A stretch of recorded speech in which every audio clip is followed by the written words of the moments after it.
Good evening. We would like to welcome you to the proceedings of the Grand Rapids Public School Board of Education. It is Monday, the snowy November 17. Please rise and join us in the Pledge of Allegiance. I pledge allegiance to the flag of the United States of America and to the republic for which it stands, one nation, under God, indivisible, with liberty and justice for all. Mr. Ross, can you please call the roll? Mr. LeGrand. No. Reverend Matias. Here. Pastor Moody. Present. Mr. O'Connor. Here. Dr. Randalls. Present. Mr. Ross, present. Ms. Slade. Present. Dr. Baker. Here. President Falk. Present. We have a quorum with 8. Thank you, Mr. Ross. Do I have a motion for approval of the agenda? So moved. Support for that? Support. All in favor, please say aye. Aye. Opposed, same sign. Thank you very much. On to our celebrations. Good evening, Madam President, members of the board. I would like to ask John Himholt. John just slipped in. John Himholt to come forward. Right. Thank you.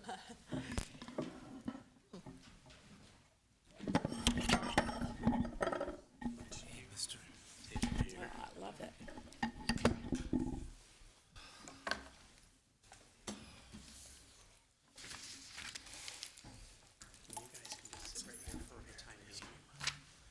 Good evening, Madam Superintendent. Yeah, the chair is so low, John. Here. Oh, Here, I'll help you. I suffer from the same thank you. vertical challenge. Right. Madam President, members of the board, it's a pleasure here to be with our friends from our Native American Education Program to share with you the celebration this month.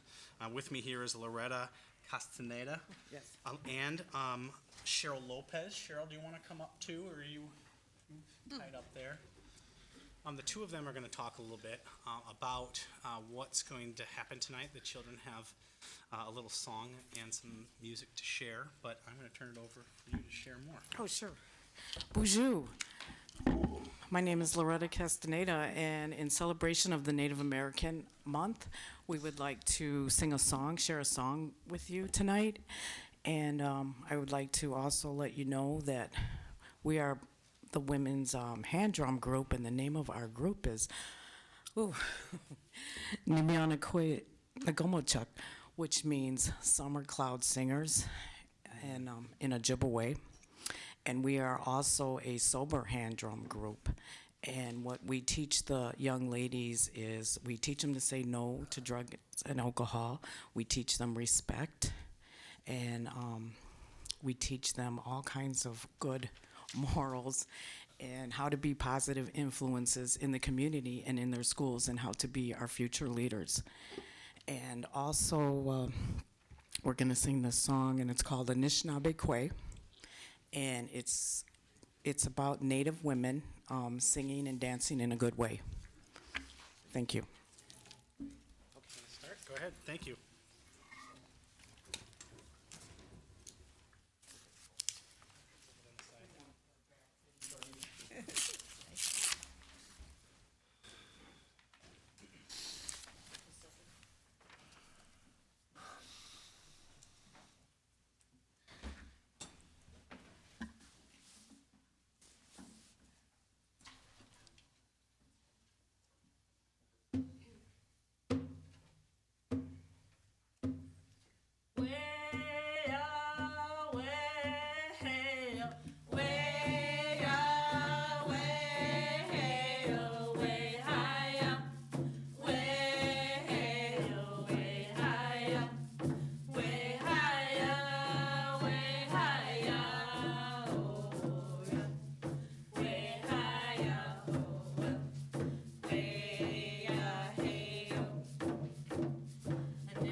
Thank you. Thank you very much.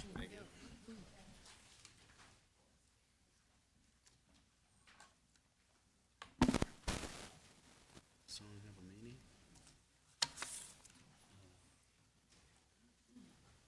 We'll talk about a hard act to follow. Really?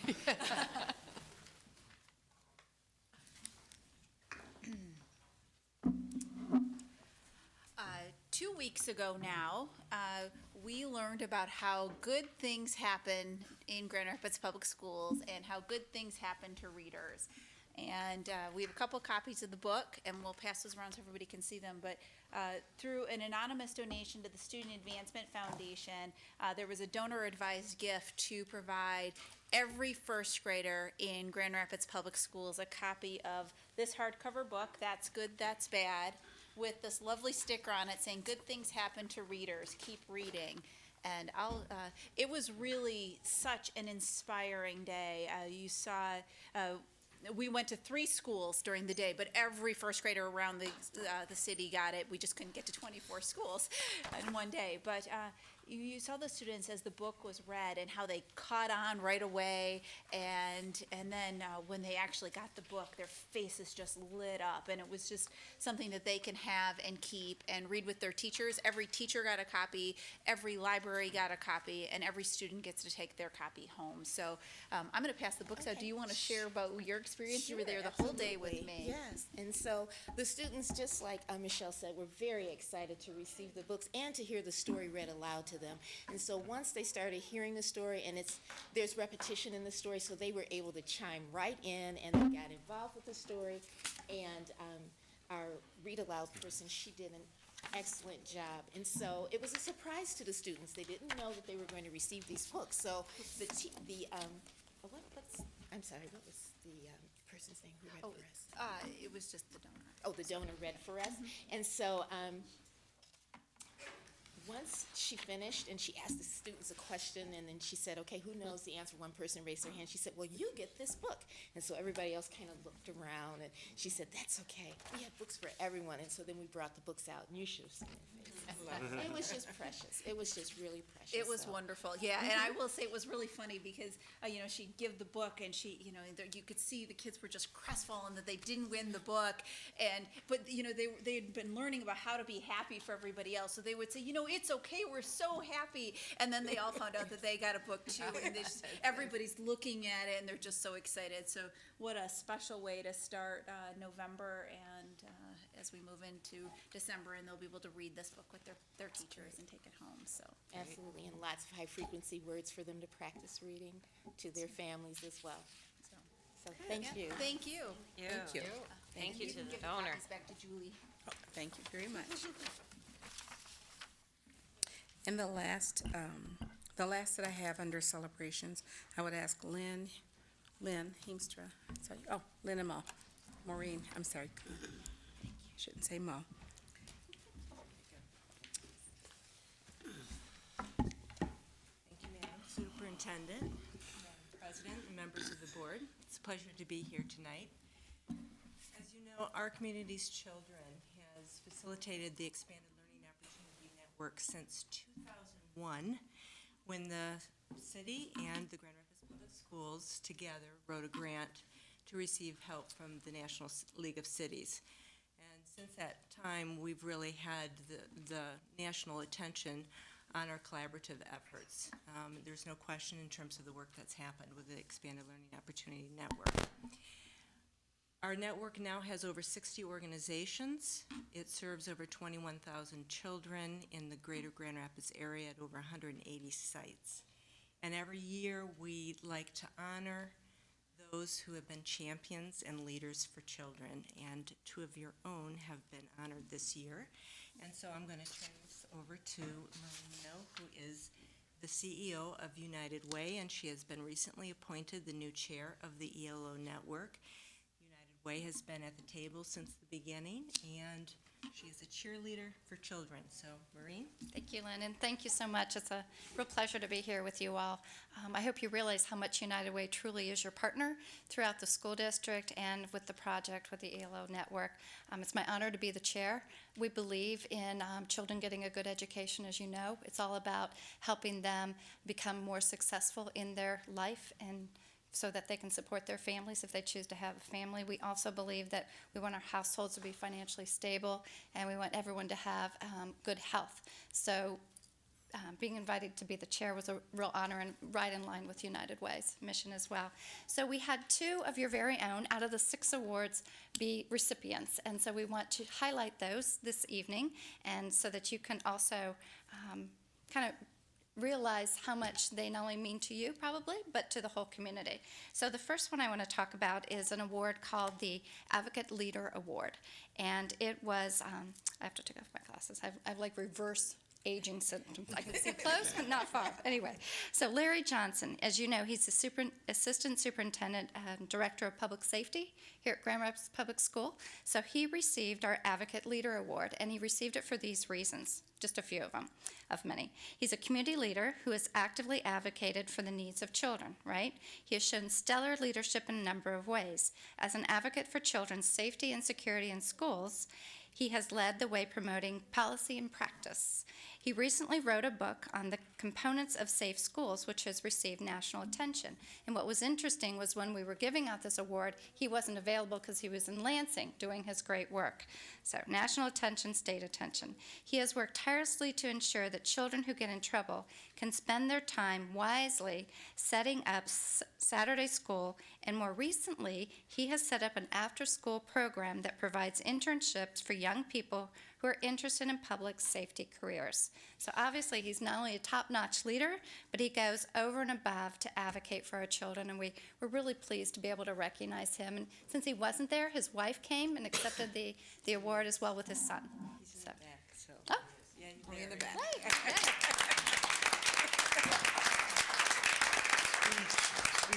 He heard his name, so he popped out. So he popped in.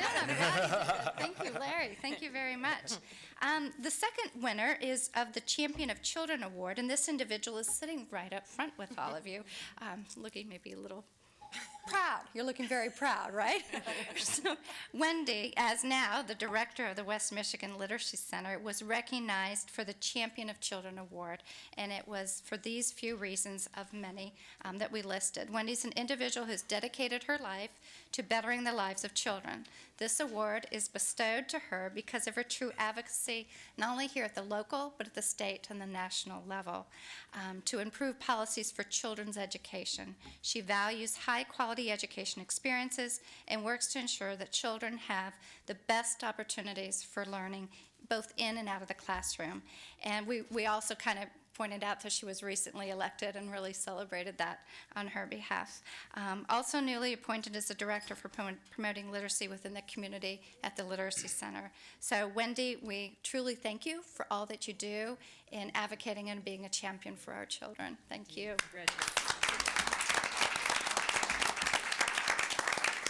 I just want to mention we have 4 other awards. So it's okay for Grand Rapids Public School to take a clean sweep. So I'll tell you what those awards are so you can keep that in mind for next year. The first one is the Showcase Site Award, and the winner this year was Granville Avenue Arts and Humanities. Rising Star Award came from Kristen Moss from the Girls Inc. at the YW. The Champion for Quality Award, the winner was Carolyn Guyton from Campfire USA. And then the Business Leader Award was Janice Petrini, owner of Express Employment Professionals. So it's a real honor to be able to work with these individuals and give out the awards. And many thanks to Wendy and Larry for your leadership right here. And thanks for the opportunity. Thank But Dr. Falb, you stand on the shoulders of giants who come before you. Right. So A champion for children. when was that? That was 2 years ago. Who won it last year? We do keep track, right? I see this.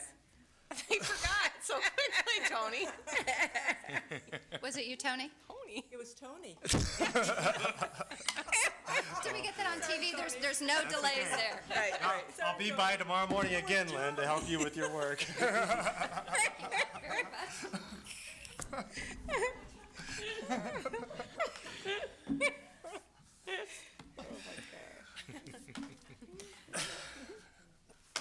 Okay. Mr. Atkins is stuck in the snow, but Mr. Jefferson made it. So, Mr. Jefferson, what do you have for us this evening? I'm proud to say that the last week we had our first leadership council meeting, and it was held at Innovation Central High School. And it was kind of nice to see all the minds from GRPS collectively come together and talk about things. And we are going to be coming up with a proposal to these uniforms, and it's coming up soon. And we already know they're coming, so we're just bracing for it. Checking with the boss here. Just address that to the superintendent. Yeah, we're coming up with some flexibility for it, so we'll see how that goes. Coming soon. Is that it, Mr. Jefferson? Yeah. All right. Thank you, sir. Next on the Mr. agenda Gorman is, warned me of that one, so. next on the agenda is public comment for board agenda items. Mr. Ross, do we have any cards? We have none for agenda items. All right. Secretary's report, Mr. Ross. Just a couple things. First of all, from a school of choice standpoint, the GR School Choice Expo is going to be held November 20th at Gerald R. Ford Academic Center from 4 to 7 p.m. It's an opportunity to meet staff and obviously learn about all the GRPS theme schools and centers of innovation. And applications are being accepted for the 2015-16 academic year for all the school of choice programs. Also, just since we haven't met since then, just officially congratulating those who were elected and re-elected. Obviously, Dr. Tony Baker, Dr. Wendy Fogg, Reverend Matthias, Miss Maureen Slade, and then obviously we'll have someone joining us in January, Dr. Jose Flores. So just congratulations to you all, and look forward to continuing doing good work with you. Thanks, Mr. Ross. We've got a great team here. Nice to know we're hanging together. Next on the agenda is the superintendent's report. Thank you, Madam President. I would like to ask John and Greg to come forward. Greg, come on down. To just share about our CA Frost initiative that we're looking at.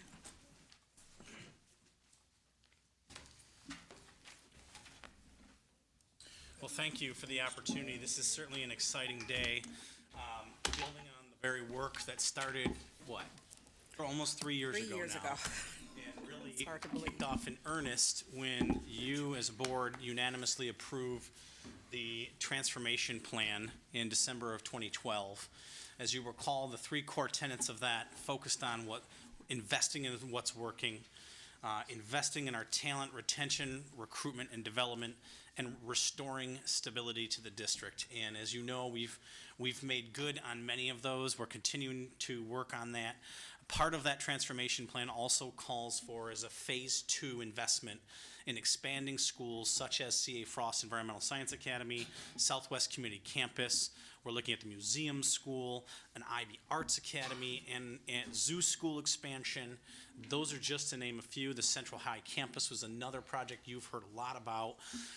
Well, we've been doing our homework and been busy bees behind the scenes, working with our internal staff, working with the parents, working with prospective parents, focus groups, surveys, to really explore, is there an interest? If we build it, will they come for a C.A. Frost Environmental Science Academy expansion to pre-K through 12th grade? And I'm here tonight to tell you that those plans are now coming to fruition, and we are prepared to expand C.A. Frost to include the first phase of the high school in fall of 2015, starting with 9th grade, as well as expanding preschool at the site. When we did focus groups, when we talked with the parents, and it started when Teresa first did her listening tour from the very get-go to follow-up meetings around student retention, recruitment, and focus groups we did last winter, we heard some pretty clear things. The parents want a K-12 continuous experience. They wanted preschool.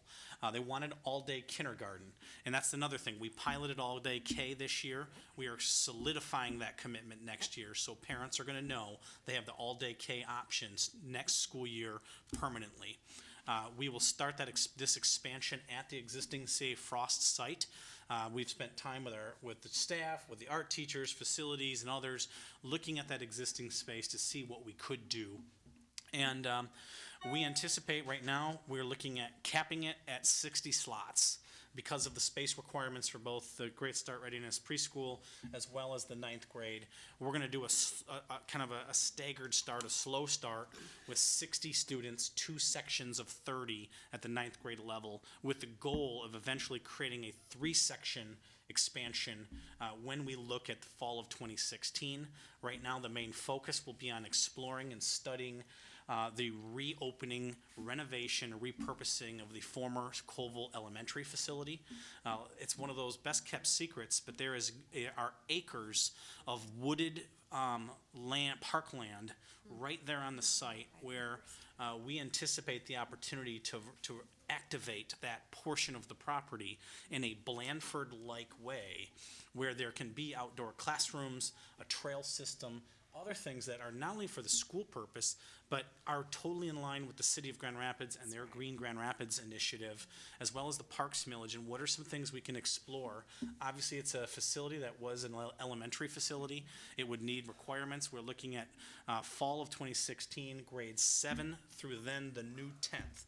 So 6th, 7th, 8th, 9th, and then we'll be growing up a grade each year until we hit 7 through 12, with the goal of having 7-12 at Colville, pre-K through 6 at the existing Frost. That is also sensitive to the concerns that Blandford Nature Center had initially raised. We have a strong partnership. We want to be sensitive to that. But then there's an opportunity to take a great piece of land that's also right on a bus route and to engage that. And of those 60 slots, 52 are currently filled with 8th graders. And Greg's going to refer you to some of the surveys that they've done and some of the data. But we've asked parents, if we build it, will they come? We have a high percentage of those 52 students who are prepared and will send their children. Also, they told us that if we didn't do it, that they were looking at options outside the district. So when we talk about student retention, recruitment, we look at our initiative to stabilize the district. This hits really all 3 of those initiatives, because the other part will also be the talent recruitment, where we're going to look at how do we redo some of the staffing to make this high school a viable option. And Greg will tell you more about the details. Nancy Haynes, who also is our executive director of Fair Housing Network and the star of one of our billboards and TV ads with her husband and absolutely adorable children, which, by the way, watch the kind of longer there's a 30-second TV ad, but then there's like a 2-minute version that is especially adorable because we edited in some of the kids. But she chairs the PTA and can talk a little bit more about what's going on. I apologize. We haven't even met yet. So so they'll give the parent perspective, and Greg will take off for the rest.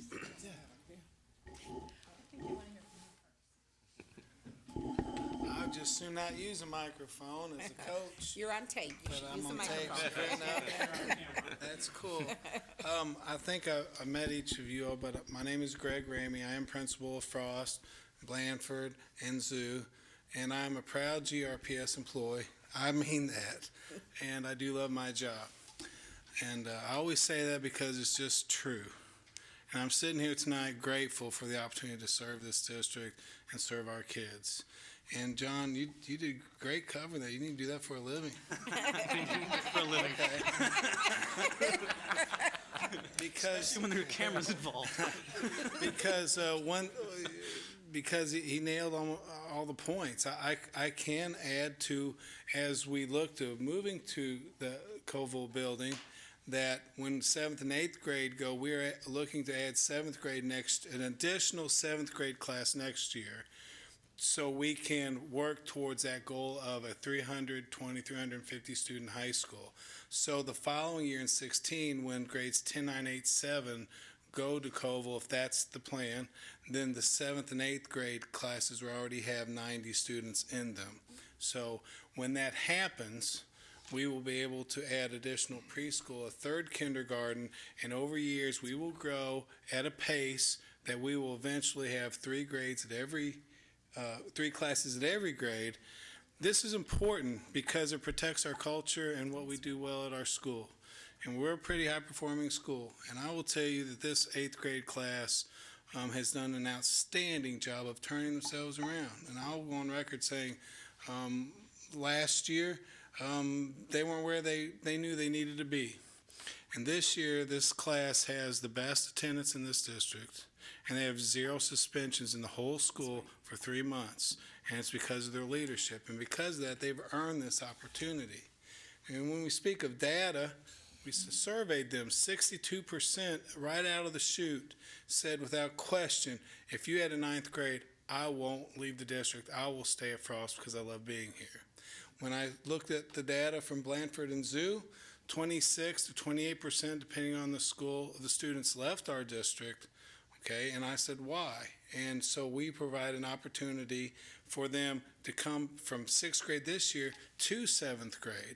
And I'm looking for students who may have otherwise left our district. I'm not in competition with my colleagues. If there's a tradition that you go to city, for example, then that's where they need to go, and I support that. But I want the kids who aspire to continue that outdoor education in an environment. And I will say this, because we have high-performing students in Shell at the high school, I know they need to be able to leave there and be able to sell their gifts in a way to make a difference in our world. And that's how come we've added a leadership component to this, so they can manage it to where they can influence others. I believe that's all with the data. Mr. Riley here, fine young man, one of our great parents who love talking sports. And do you have some 8th grade students over there? Would you like to share your thoughts on this? Sure, Madam President, Superintendent Neal, everyone. I appreciate the opportunity to speak with you. I do have a couple of 8th graders, my twin daughters who I love, Michaela and Sierra. One is in the back supporting her dad, but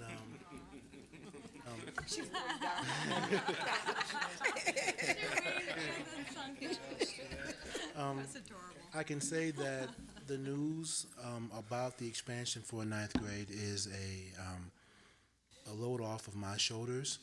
I have 3 daughters who are at Frost, and they are all quite happy there. The curriculum is wonderful, the staff is wonderful, and I can't emphasize enough how great a community it is.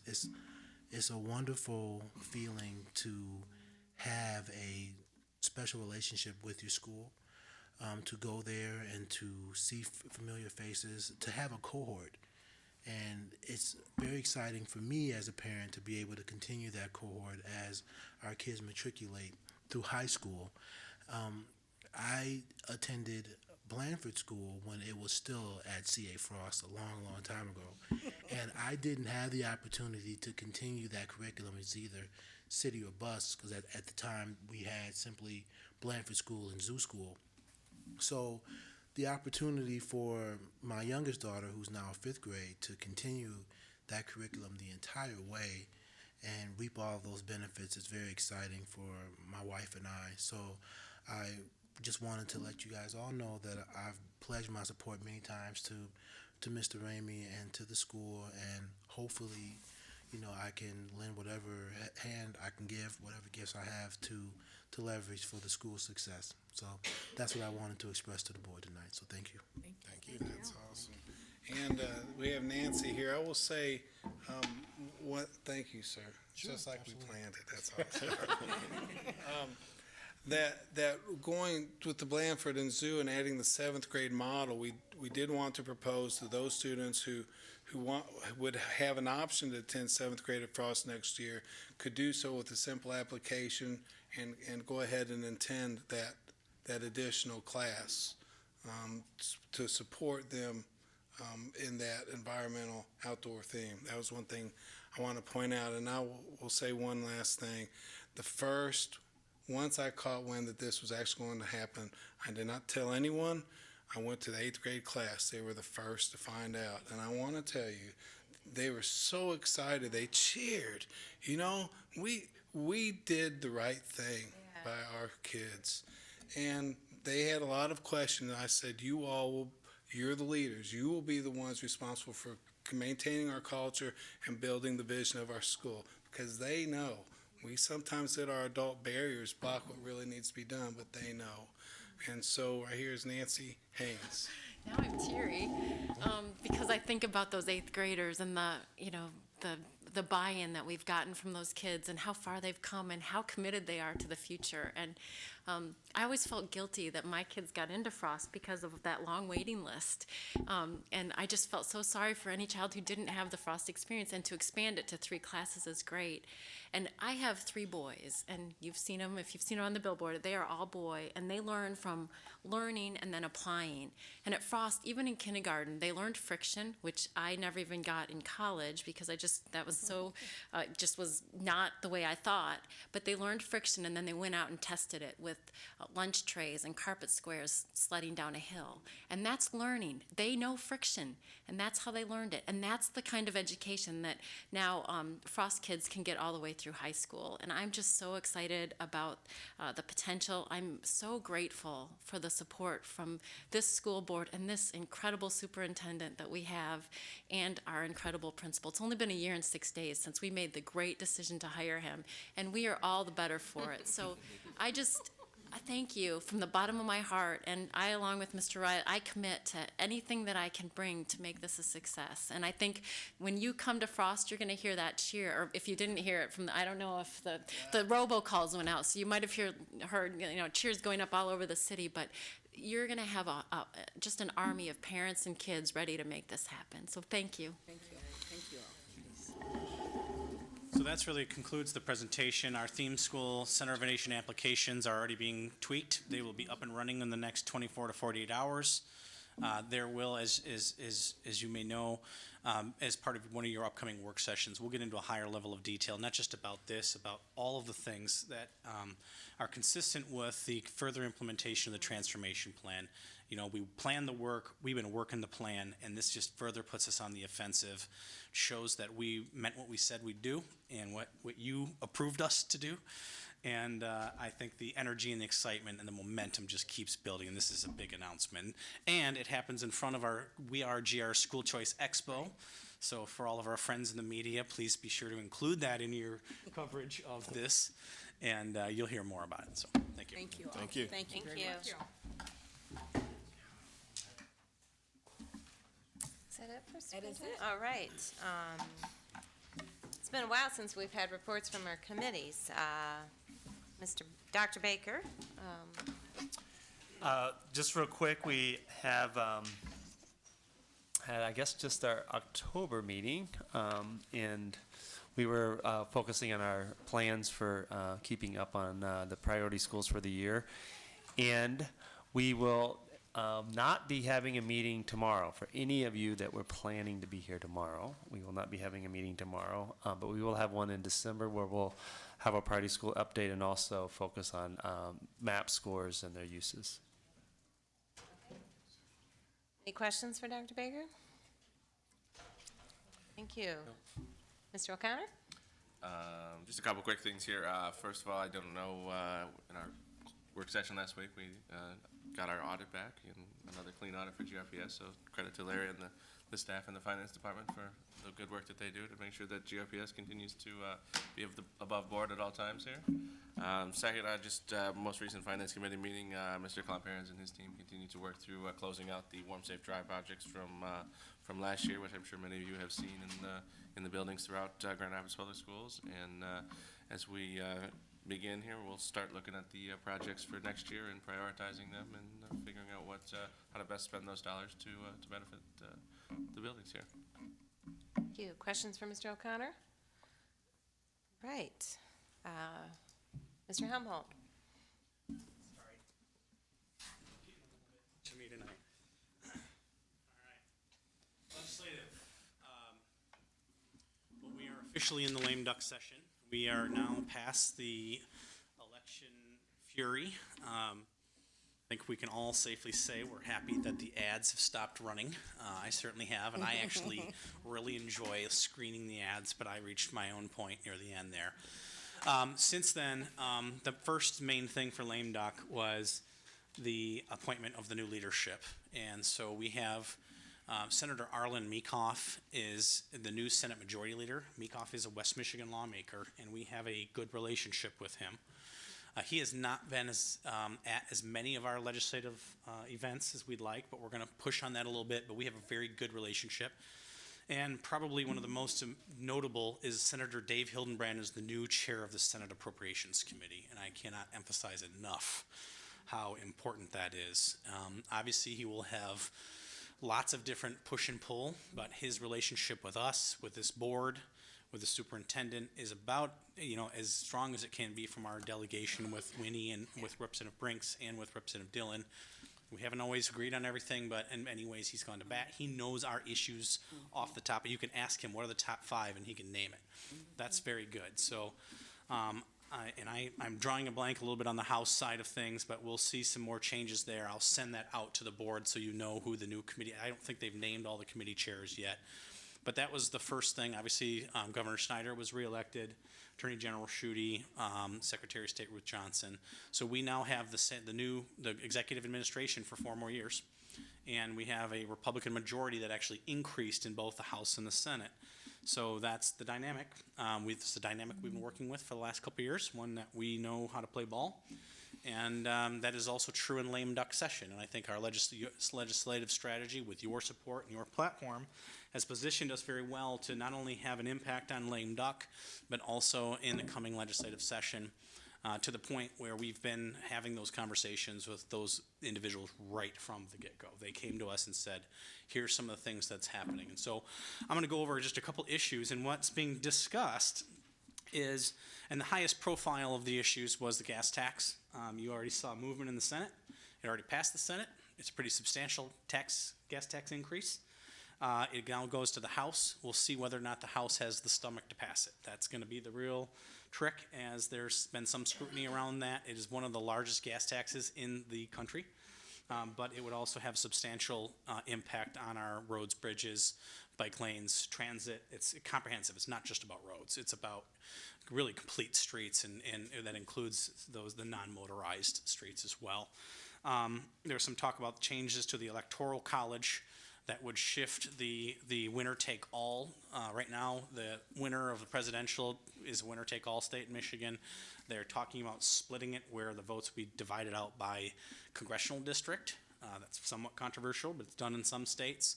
We'll see what happens with that. Prevailing wage is a number. What's that? 2 states. 2? Number of meaning 2. The governor has already expressed his reluctance. Prevailing wage, these are the ones that are kind of getting some big attention. But on the education side, there's some interesting conversations happening. Representative Lyons, Posthumous Lyons, is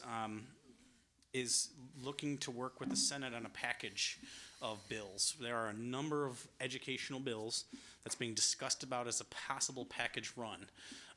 We have been strongly advocating with our friends from the Talent Triangle for the sinking fund legislation. We believe that this is a quick and easy surgical fix to add technology to those list of eligible activities. You've all heard about this. There are legs to this, and we believe there may be hearings coming quickly. They will come back December 2nd and are expected to go through December 18th with about 9 legislative sessions in between that time period. But the way that they're proposing it is not just as individual bills. There are a number of bills that are putting into this package, kind of the Christmas tree, if you will. And I'll just quickly run through those. The sinking fund expansion, the educator and administrator evaluation bills. When we've had a seat at that table, this is actually gaining some traction, bipartisan. The financial early warning system, the EAA codification, the grading system. This is the A to F grading system. Mm-hmm. The critical shortage list. I've named 2 that are really high. Frankly are in there in part because we've been the key leaders at the table working with them. The critical shortage list, as you recall, this was a law that was passed a couple years ago and it's sunset this July 1st, whereby districts where there's a critical shortage of those hard to fill positions, ELL, special ed, math, science, go down the list. Well, we struggle with that, and you've heard some of that in the hiring. Renewal of that critical shortage list would allow us to bring back retired teachers and administrators to fill these hard to fill positions. And the last one is the charter accountability. That is one, we've not seen the draft of it, but we've been told that there's blueback language that's out there. And so whether all 7 stay on the tree, whether they are able to muster the votes, that's all to be determined. Certainly Representative Lyons has made it clear that's something she'd like to see pass before her tenure as the House Education Chair may change. We are anticipating that she will get a different committee assignment. And that's it. It's going to potentially be a very busy and very quick lame duck session. Questions for Mr. Hemholt?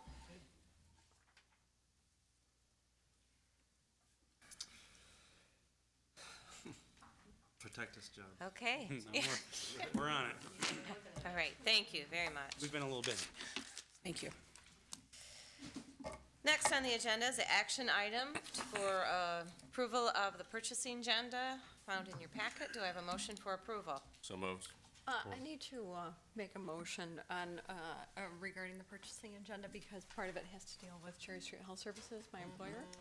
So, what is the lingo? Shall I write it down before you leave? You don't have to, somebody has to recuse yourself. When we vote, you recuse, Okay, yeah. right, there we go, good. We have a motion. Do we have a second? Second. Any discussion besides Dr. Randall's recusing herself from the vote? Any Well, discussion? just so the public knows what's going on, there are a variety of things in the purchasing agenda, but the interesting and the particularly interesting ones to me are the fact that we do have funding, external funding that's going to allow us to have Cherry Street Health Services go into some schools and start integrating health services in the schools, which is great. So Continue to integrate it. Right. So I have a question. This is just a technicality, but would Monica have to recuse herself from the whole vote or just on that particular agenda item or purchase? She'd have to put. Well, we could parse it out, but I'm not sure that it really out. matters. If she just wants to recuse herself, I think that's, unless you think it's gonna be a tight vote. Well, I just think that, Those trouble. yeah, we're not really supposed to, abstain from votes, yeah. So, unless it is a personal, and so the rest of the items, she probably doesn't have any issue with, so. And that's, So just to be I clear. think she technically doesn't even have to recuse herself if she doesn't have a direct financial interest in Yeah. these funds. Yeah, that's my you impression. disclosed to the public that you work for Cherry Street Health Services. I don't even think it's necessary that you recuse yourself from the vote. You can if you don't feel comfortable doing it, but I don't think it's really a requirement because you're not financially benefiting from this. No These commission. dollars, I don't believe. No, I do not work at those sites. So Well, And you don't own it's stock. your your point No, I certainly point don't. is duly noted, Dr. Baker, and as is yours, but let's let the motion stand and else will you take the vote? Mr. LeGrand. Yes. Reverend Matias. Yes. Pastor Moody. Yes. Mr. O'Connor. Yes. Dr. Randall's recusing. Mr. Ross, yes. Ms. Slade. Yes. Dr. Baker. Yes. President Faulk. Yes. That motion passes 8-0. Thank you. Next on the agenda is the consent agenda grouping. Do I have a motion for approval? So moved. Support for that? Support. Mr. Ross, when you're ready? Mr. LeGrand. Yes. Reverend Matias. Yes. Pastor Moody. Yes. Mr. O'Connor. Yes. Dr. Randalls. Yes. Mr. Ross, yes. Ms. Slade. Yes. Dr. Baker. Yes. President Faulk. Yes. Consent agenda passes 9-0. Thank you. Public comment, Mr. Ross. We have two from Pastor Idella Williams and Ms. Stephanie Gingrich.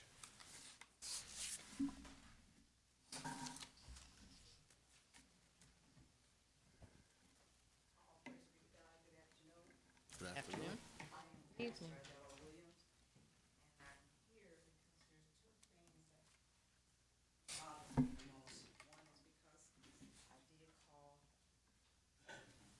Neil, in regards to my grandson being expelled from school for, I think it was 91 days.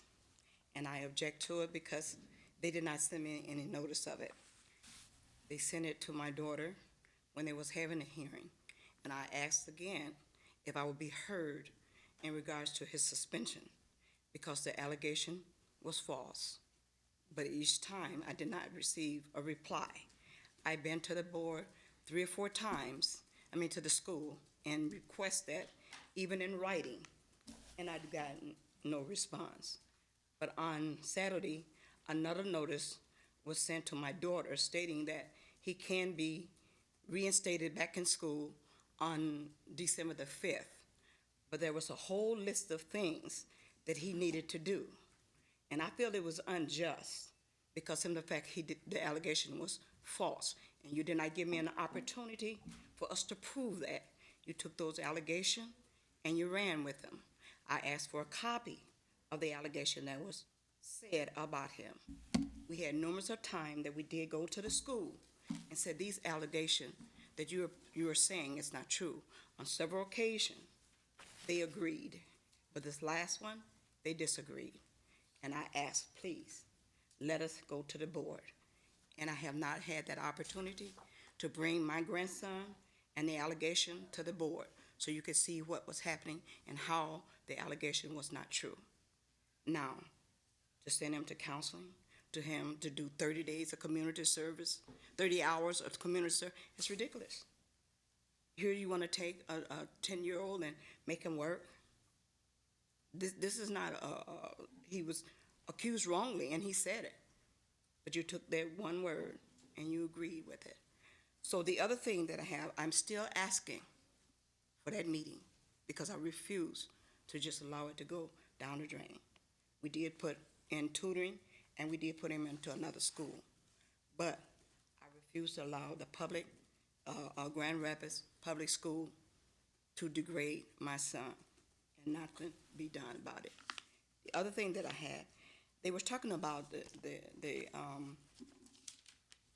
name of the school? The Frost. If it's so good, why all the school doesn't have it? The same thing that Frost School is getting, that our children are meeting the same requirement and getting the ability to sled and experience the thing that Frost School is receiving. The other agenda is Alexander School. It's in my neighborhood. It's abandoned. What is happening to it? I am Family United for Justice and Equality. Some of our children are on the street. Our children are taken from us, placed in foster home. This school building can be a success for us. So I'm asking, what is happening to the school? And what can I do to purchase it or be donated so that we can do something? It's sitting in our neighborhood, just wearing down. 616-914-4193. Pastor Idella Williams. I expect for a call or some kind of communication so we can have a meeting, both by my grandson and also about the school at Alexander. Thank you, Pastor Williams. Ms. Gingrich. Hello, good evening. Good evening. I am a proud GRPS parent. I just wanted to share, I have been coming with Link to the school board meetings a couple times, and about a month ago, I was riding the bus and heard from the school bus driver a few things that kind of concern me about cleanliness and keeping the bus clean. Basically, like if somebody gets sick after hours on the bus and they come back to the garage, there's no way for the bus drivers to properly clean the bus for the students the next day. They don't have the supplies that they need. And so just, being a parent of having a child that rides the bus, I was concerned. So I did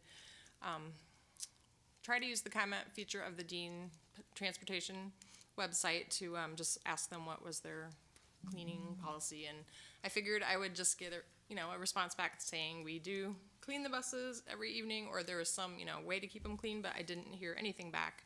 So I just wanted to raise that issue, raise awareness that not just that, of course, our kids have a safe way to get to school in terms of sanitary seats, but also making sure that the bus drivers do have that support if they don't have the supplies that they need, or they can't carry them on the bus, that is available, since they serve our students and provide that valuable service. And of course, we all want our kids to stay healthy so that they can show up in school. And so I just wanted to see if someone maybe could follow up on what is the policy, or whether they do need maybe some advocacy, since it's a private contract. I don't know if that's part of the contract, or if they're just doing the driving to and from. So thank you for hearing my concern. Thank you. Superintendent comments. No comment. Ms. Slade? No comment. Mr. O'Connor?